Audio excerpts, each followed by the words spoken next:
Super Saravana stores. OPS சந்திருக்கிறா, இது மரியாதை நிமித்தமா கூட்டணி நிமித்தமா சார்? கூட்டணி நிமித்தம் நான் தானங்க சொல்லிட்டு இருக்கிறேன். ஸோ உறுதியாக போயிடுவார். 3 சீட்டு ஆஃபர் பண்ணிட்டாங்க. அப்படிங்களா? முன்னாடியே ஆஃபர் பண்ணிட்டாங்க. கேபி முனுசாமியை பயன்படுத்தி சிவி சண்முகத்தை பயன்படுத்திங்கிறது முக்குலத்தோருக்கு அதிருப்தி, பொதுவான மக்கள் மத்தியிலையும் ஓபிஎஸ்க்கு சிம்பதி. ஐயா ஓபிஎஸ்ஸை பொறுத்தவரை அவர்கிட்ட நியாயம் இருக்குது, அவர் தொடர்ந்தா பெரிய பெரிய மாஸ் லீடராக வந்திருப்பாருன்னு கருத்தை சொன்னார். எடப்பாடி அவர்கள் தேவருக்கு பெயரை மதுரை விமான நிலையத்துக்கு வைக்கணும், அவருக்கு பாரத ரத்னா கொடுக்கணும் அப்படின்ட்டு சொல்லி தேவர் சமுதாயத்தை கூல் பண்ணி இருக்கிறாரு சார். திமுகவுடன் போய் சேர்ந்த பிறகு பாஜக உஷாராயிருக்கு சார். ஓபிஎஸ் போய் அவரை தைரியமா சேர்ந்துருவாரா? இன்னைக்கு தேனியில தேமுதிக சேர்ந்த பிறகு தேனி மாவட்டத்துக்குள்ள திமுக அணிக்க செல்வாக்கு பெருகிருக்கு.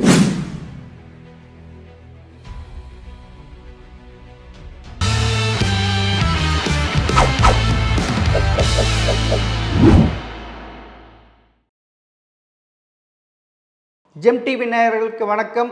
அரசியல் விமர்சகர் ரவீந்தர் துரைசாமி அவர்கள் சந்திப்போம். வணக்கம் சார். வணக்கம் நண்பர் குட்டிக்கண்ணன் அவர்களே. சார், 16வது சட்டமன்றத்தின் இறுதி நாளில் முதல்வர் ஸ்டாலினை ஓபிஎஸ் சந்திருக்கிறார். இது மரியாதை நிமித்தமா கூட்டணி நிமித்தமா சார்? கூட்டணி நிமித்தம் நான் தானங்க சொல்லிட்டு இருக்கிறேன். அவர் திமுக கூட்டணிக்கு போவாருன்னு. ஸோ உறுதியாக போயிடுவார். 3 சீட்டு ஆஃபர் பண்ணிட்டாங்க. அப்படிங்களா? முன்னாடியே ஆஃபர் பண்ணிட்டாங்க. இவர் வைத்தியலிங்கம் அவர் திமுகவில் சேரதுக்கு முன்னாடியே ஆஃபர் பண்ணிட்டாங்க. அப்படி சார், அவர் அறியப்பட்டது ஜெயலலிதாவால். ஜெயலலிதாவால் 3 முறை முதல்வரானவர். அப்படிப்பட்டவர் திமுக கூட சேர்ந்தா அது ஜெயலலிதா துரோகம் செஞ்ச மாதிரி இல்லை, அது ஒரு பச்சவந்தித்தனம் இல்லை. இது விட கேவலமாக எந்த அரசியல்வாதி செய்ய போகிறது இல்லை sir. A dead leader cannot lead a party. Jayalalithaa is dead and over. கடுமையான வார்த்தையில் சொல்கிறேன். ஜெயலலிதாவை நாம் தமிழர் சீமான் மிக கடுமையான வார்த்தையில் விமர்சிக்கிறாரு. எந்த ஜெயலலிதா தொண்டன் தமிழ்நாட்டில் பொங்குனா, எவையா பொங்குனா? ஒரு கேசி பழனிசாமி மட்டும் கமிஷனில் ஒரு கம்ப்ளைண்ட் கொடுத்தாரு. இவ்வளவுதான் உங்களோட இது. 1. 2வது ஓபிஎஸ்ஸை பொறுத்த அளவில் அவரை ஜெயலலிதா மறந்துடுங்க. நான் ஜெயலலிதா வாஜ்பாய்க்கு எதிராக போல்டாக போனது, 69% விழுக்காடு, பாப்பாத்தி அசைக்க முடியாதுன்னு துணிச்சலான்னுலாம் சில விஷயங்கள் இருக்குது, அதை நான் மறுக்க வரல. அதே மாதிரி Modi showed the place for Jayalalithaa, அது இன்னொரு விஷயம். நான் ஜெயலலிதாவை குறைச்சி மதிப்பிடலை குட்டிக்கண்ணன். ஏன்னா அந்த அஸ் எ லீடர் அவங்க போல்ட்னஸ் மேலே எனக்கு ஒரு மரியாதை உண்டு. பட் நீங்கள் கேட்ட கேள்விக்கு அந்த ஒரு பதிலை சொன்னேன். இன்னைக்கு எது நிஜம், எது உண்மை, எது மக்களுக்கு தேவை? ஓபிஎஸ்ஸை இபிஎஸ் ட்ரீட் பண்ண விதம் மக்களுக்கு அதிருப்தி. அபகரிக்க முயற்சியா இரட்டை தலைமைங்கிறதுல ஒற்றை தலைமை அபகரிச்சிட்டாருங்கிறது முக்குலத்தோருக்கு அதிருப்தி. இரட்டை தலைமையா முதன்மை ஒருங்கிணைப்பாளராக இருந்தவரை ஒண்ணுமில்லாத அளவுக்கு தூக்கி போட்டுட்டார அவரு கேபி முனுசாமியை பயன்படுத்தி சிவி சண்முகத்தை பயன்படுத்திங்கிறது முக்குலத்தோருக்கு அதிருப்தி, பொதுவான மக்கள் மத்தியிலையும் ஓபிஎஸ்க்கு சிம்பதி. இப்போ நம்மளை எடுத்துடுங்க, நம்ம நாடார் சமூகத்தை சேர்ந்தவங்க. ஐயா நடராசன் 87 தேவர்களை பார்த்து அடிக்கிறார் தேவாரம்னு சொன்னாப்புல. எத்தனை தேவர் ஆனஸ்ட் அப்ரேட் ஆஃபீஸர்ஸ் இன்னும் தேவாரத்துக்கு ஒரு சிஷியர்களாட்டு தேவாரத்தை போடக்கூடியவங்களாட்டு தமிழ் மண்ணில் இருக்காங்க. அது எல்லாருக்குமே தெரிஞ்ச விஷயம். ஆனால் தனக்கு ஒரு பேக்கிங் உருவாக்கணுங்கிறதுக்காக ஜெயலலிதா முதுகுக்கு பின்னாடி நின்று தேவர்களை பார்த்து தேவாரம் அடிக்கிறாருன்னு 1987 ஐயா நடராசன் அறிக்கை விட்டார். அன்னைக்கு முக்குலத்தோர் சமூகம் திருநாக்கர சொன்ன மூலமாக அரசு நாகராஜன் பலரும் இளைஞரணி பேக் பண்ணாங்க, அது தப்பு இல்லை.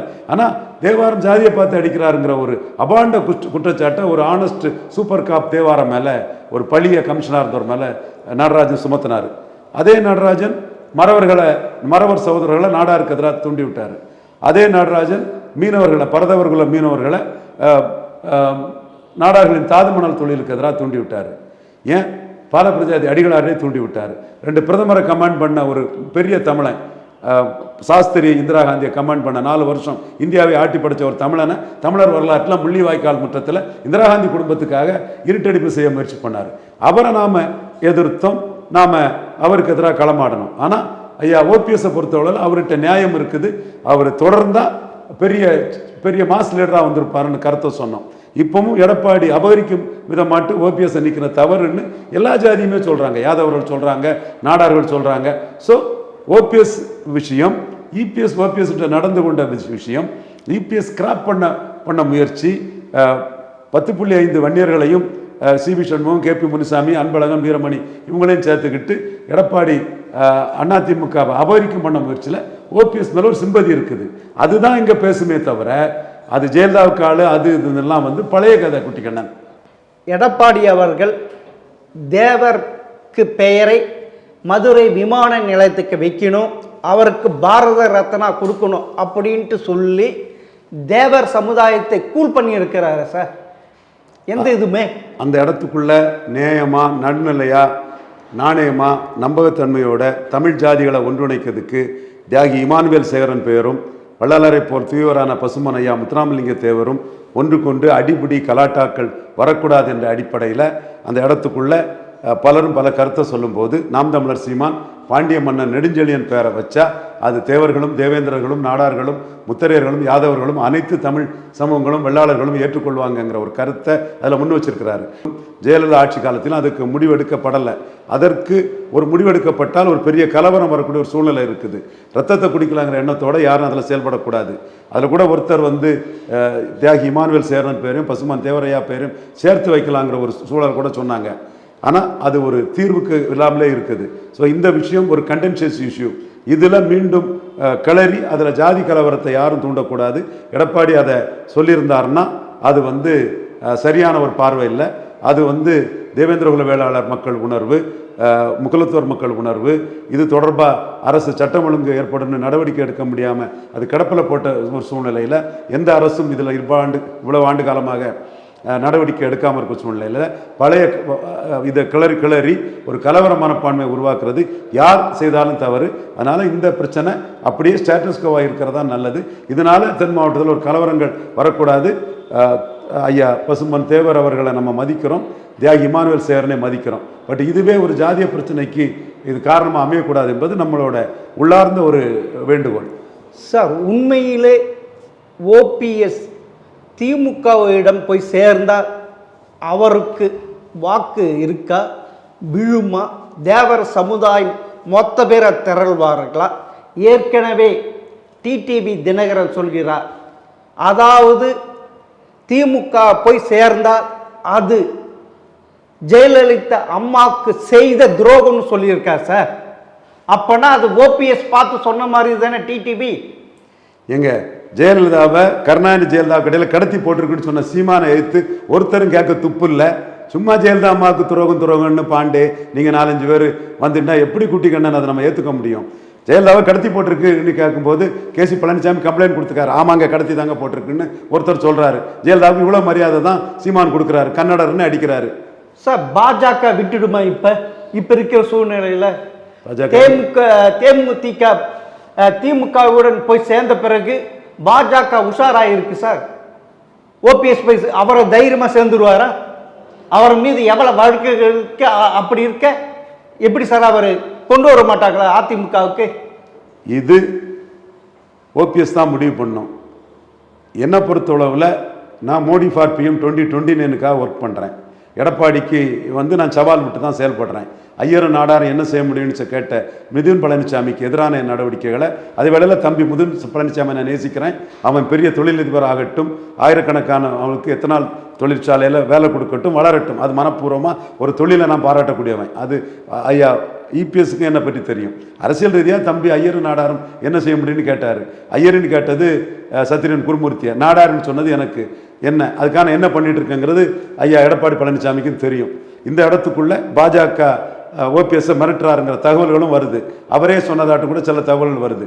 என்றாலும் அரசியல் அரங்கம்ங்கிறது வந்து தன்னோட எதிர்காலம் என்னங்கிறது அங்கே உறுதி செய்யப்படணும். இன்னைக்கு தேனியில் வந்து தேமுதிக சேர்ந்த பிறகு தேனி மாவட்டத்துக்குள்ள திமுக அணிக்க செல்வாக்கு பெருகிருக்கு. தங்கத்தமிழன் பிரமலைக்கல்லர் வகுப்பு எம்எல்ஏ எம்பியாக இருக்கிறாரு, அதில் செல்வாக்கு ஏறி இருக்கு.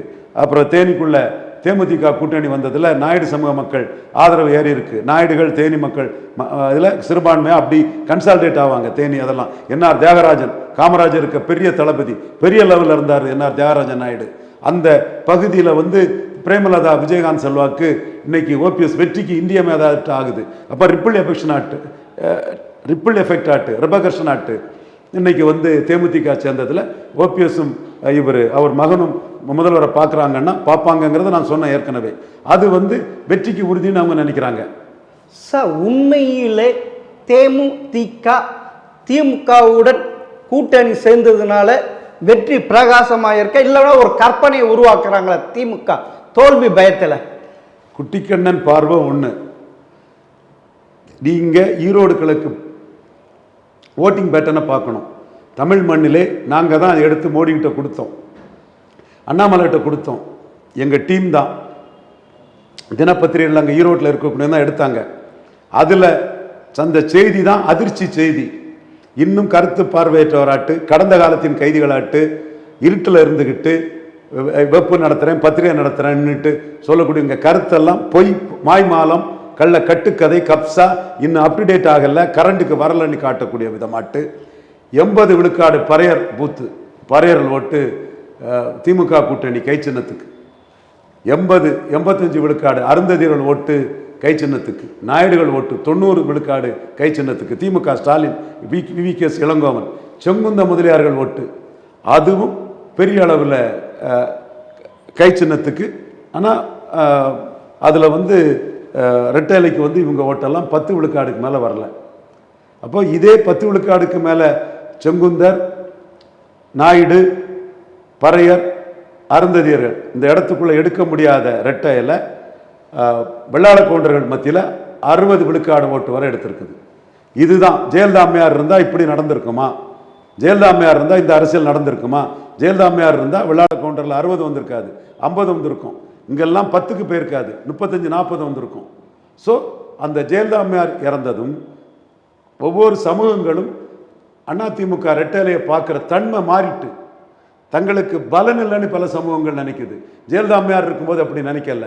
எடப்பாடிக்கு அதிமுகவில் நமக்கு பலன் இல்லைன்னு செங்குந்தர் நினைக்கிறாங்க, நாயுடு நினைக்கிறாங்க, பறையர் நினைக்கிறாங்க, அருந்ததியர் நினைக்கிறாங்க. இது 100க்கு 100 உண்மை. இந்த இதை அண்ணாமலை கிட்ட எடுத்து கொடுத்தது எங்கள் team, RT team. Booth wise analysis report Modi டேபிளுக்கு கொடுத்தோம், அமித்ஷா கொடுத்தோம், நட்டாவை கொடுத்தோம், சந்தோஷம் கொடுத்தோம், எல்லாருக்குமே நாங்கள் கொடுத்தோம். அது உண்மை நிலைமையை நாங்கள் எடுத்து கொடுத்தோம். அதை மையமாக வச்சு தான் அதிமுகவை 2 ஜாதி கட்சின்னு அண்ணாமலை ஓங்கி அடித்தார். ஆனால் 2 ஜாதி கட்சின்னு சொன்ன அண்ணாமலை மேலே முதுகெலும்பு இல்லாமல் வழக்கு போட முடியாத, போட்டால் இங்கே டிஆர் பாலு அடையக்கூடிய கதி அடைஞ்சிரும்னு பின்னங்கால் பரடியில் ஓடின சிவி சண்முகம் ஏன் மீது பொய் வழக்கு போட்டிருக்கிறாரு. அப்போ அந்த இடத்துக்குள்ள சிவி சண்முகம் மோடிக்கு எதிராக கிறிஸ்தவ முஸ்லீம் மோடிக்கு எதிர்ப்புன்னு சொல்லும்போது மோடிக்காக, மோடி லாயலிஸ்ட் ரவீந்திரன் துரைசாமி மோடியை நீச்சுன்னு சொன்னால் மணிசங்கர் ஐயரையும் பிரியங்கா காந்தி எனக்கு லீச், எச்சி பெண்மணி, எச்சி பயலனு எதிர்த்து அடிக்கூடிய நாங்கள் அந்த ஜாதிய முரண்பாடு தொடர்பாக நாங்கள் வந்து பேசினதாட்டு பொய் வழக்க சிவி சண்முகம் அண்ணாமலை மீது போடுறதுக்கு துப்பற்று, தம்பற்று, திராணியற்று, முதுகலம் பற்ற சிவி சண்முகம் எனக்கு எதிராக பொய் வழக்க போட்டிருக்கிறாரு. அந்த பொய் வழக்கை சந்திச்சுட்டு இருக்கிறேன். இதை நான் ஏன் சொல்கிறோம்னா, ஜெயலலிதா மறைவுக்கு பிறகு, காஸ்ட் நியூட்ரல் ஜெயலலிதா அம்மையார் மறைவுக்கு பிறகு இன்னைக்கு அனைத்து ஜாதிக்கு பொதுவான ஒரு இசைவேளாளர் தான் காஸ்ட் நியூட்ரல். பிராமணர்களுக்கு ஓட்டிங் பேட்டர்னில் எதிர்ப்பு கிடையாது, ஜெயலலிதாவுக்கு ஓட்டிங் பேட்டர்னில் ஜாதி அடிப்படையில் எதிர்ப்பு கிடையாது. ஆனால் எடப்பாடிக்கு இருக்குது. இந்த உண்மையை மறைச்சிக்கிட்டு பேசக்கூடாது. இந்த இடம்தான் ஈரோடு கிழக்கு voting pattern, Vikravandi voting pattern. DMDK கூட்டணி பலம், திமுக அணி மேற்கு மாவட்டத்திலும் வட தமிழகத்திலும் 45 விழுக்காடு என்று நான் சொன்னதை தாண்டி 50 விழுக்காட்டை நிரம்புவதற்குள்ள வாய்ப்புகள் சோசியல் போலரைசேஷனில் உருவாக்கி இருக்கிறது. கடந்த காலத்தின் கைதிகளுக்கு இது புரியாது. குய் வைவாக அரஸ்ட் பண்ணக்கூடிய தமிழக முதல்வர் மு.க. ஸ்டாலினுக்கு இது தெரியும். பிரேமலதா அம்மையார் இந்த உண்மையை உணர்ந்திருக்கிறார்கள். உண்மையிலே எடப்பாடியிடம் ஸ்டாலின் தோத்து விட்டார் எடுத்துக்கலாமா? எடப்பாடி தான் பிரேமலதா சேர்ப்பதால் எந்த விதமான பிரயோஜனம் இல்லைன்ட்டு அவர் விரித்த வலையில் ஸ்டாலின் மீந்தார், ஏமாந்தார். 1/2% உள்ள தேமுதிக என்ன பயன் சொல்லுங்க சார் திமுகவுக்கு? அதாவது நீங்க அதிமுக காரங்க இப்படி பேசுறாங்க. இல்ல, நான் டேட்டா 2021 சட்டமன்ற தேர்தலில் 60 தொகுதியில் நின்றாங்க பிரேமலதா. 0.43% தான், 0.5% கூட இல்லை சார். அதாவது மக்களவைத் தேர்தலில் தூத்துக்குடியில் உள்ள ஓட்டிங் பேட்டனை பாருங்க. ஸ்ரீவைகுண்டம், திருச்செந்தூர், தூத்துக்குடி இங்கெல்லாம் தெலுங்கு தாய்மொழி சகோதரர்கள் இல்லை. இங்கே அதிமுக கூட்டணி ரொம்ப டவுன். ஆனால் இது விளாத்திக்குளம், ஒட்டப்பிடாரம், கோயில்பட்டி தெலுங்கு தாய்மொழி சகோதரர்கள் அதிகம் இருக்கிறாங்க. இங்கே அதிக ஓட்டு எடுத்திருக்குது.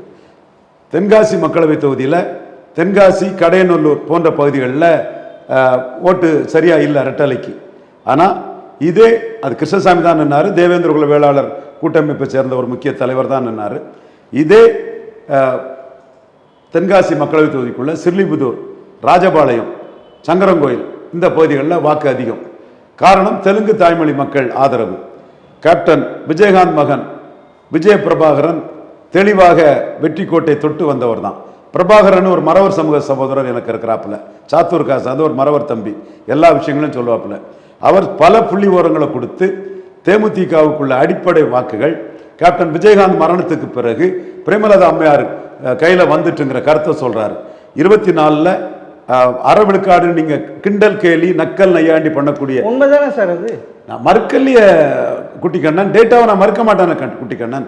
நான் பிரேமலதா விஜயகாந்த் அம்மையாரோட எபிலிட்டியும் கெப்பாசிட்டியும் ஆதரித்து பேசக்கூடியவன் தான். கேப்டனின் துணைவியாருக்கு என்னுடைய மனப்பூர்வமான ஒரு ஆதரவை கொடுத்து பேசக்கூடியவன் தான். நீங்கள் சொல்லக்கூடிய டேட்டாவை நான் மறுத்து சொன்னோம்னா என்னோட கிரெடிபிலிட்டி நிற்காது.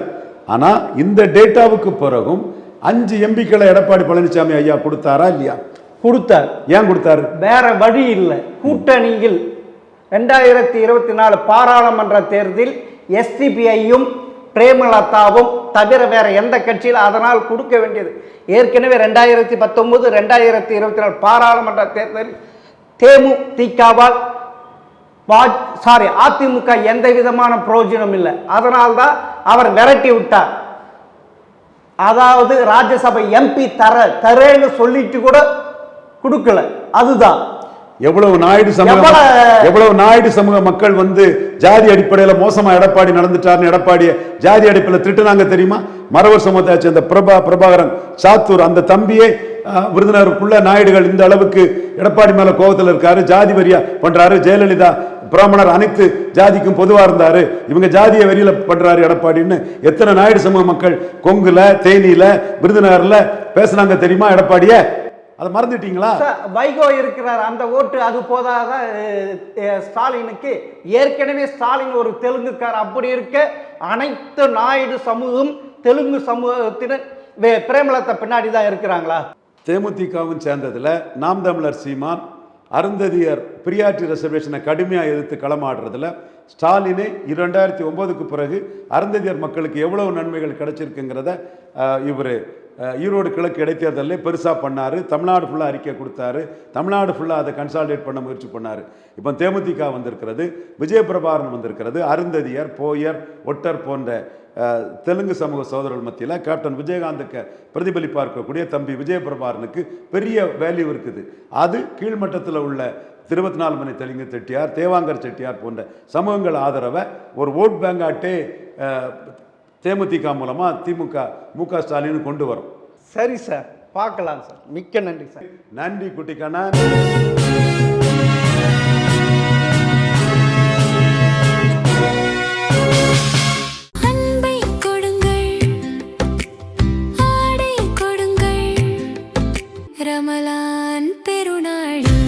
Super Sarvana Stores.